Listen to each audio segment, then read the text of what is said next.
For the moment, let's turn to Spain, where a deal has been struck between politicians, leaving thousands of people outraged. Prime Minister Pedro Sanchez has secured a return to power. He will lead the country for the third time. It should be official next week. This is despite Sanchez having lost the election. Spain held an election in July this year. Sanchez's party came in second, but he has managed to cobble up an uncomfortable coalition. His party has allied with Spain's far left, plus a host of regional parties. So they have a coalition, and this coalition will see Sanchez return to the Prime Minister's post for the third time. But he has paid a price for this deal. He had to promise amnesty. To whom? People considered separatists. And that's not sitting well with a lot of people. This political deal has led to an outpouring of anger. People have been taking to the streets of Madrid for days now. Last night, the protests turned violent. Protesters clashed with the police in Madrid. They threw fireworks and other objects at the officers. The police retaliated with rubber bullets. They charged the protesters with batons. They charged at the protesters with batons, and they arrested more than 20 people. Now, while some of the protesters turned to violence, many stayed peaceful. Yet they're angry, and they have been expressing it for days now. The government has decided to forgive crimes that delinquents who want to break up Spain committed, because they wanted 7 votes for a legislature that they don't know how long is going to last. That's the common criticism, that Sanchez gave amnesty in exchange for power. Let me explain. Pedro Sanchez has been trying to return to power for months now. Like I said, his party came in second in the July election. What about the party that came first? They did not have the numbers to control parliament. So Spain has been in a political deadlock for months, each side trying to gather allies to get them over the halfway mark. For Pedro Sanchez, that meant turning to the Catalan party.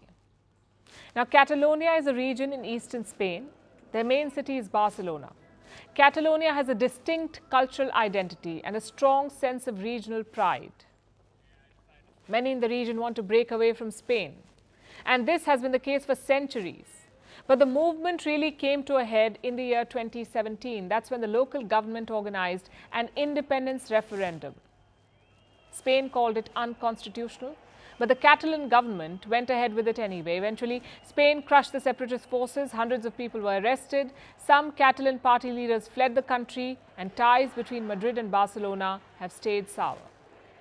Which brings us back to present day and the political party behind that referendum in 2017. This party has 7 seats in Spain's parliament.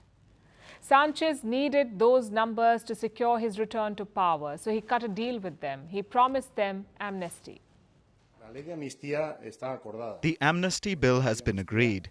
Now, that amnesty law needs to be seen by the rest of the political parties. That's why we are not presenting now the amnesty law, but we are presenting the political agreement, announcing we have an agreement politically and with the amnesty law.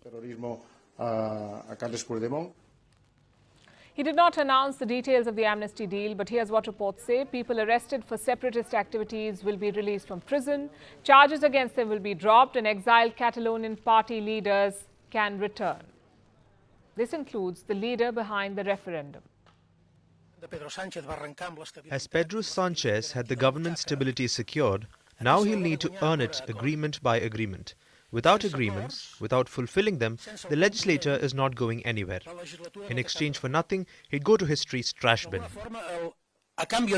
Public anger, an unstable political marriage of convenience, and the possibility of renewed separatism.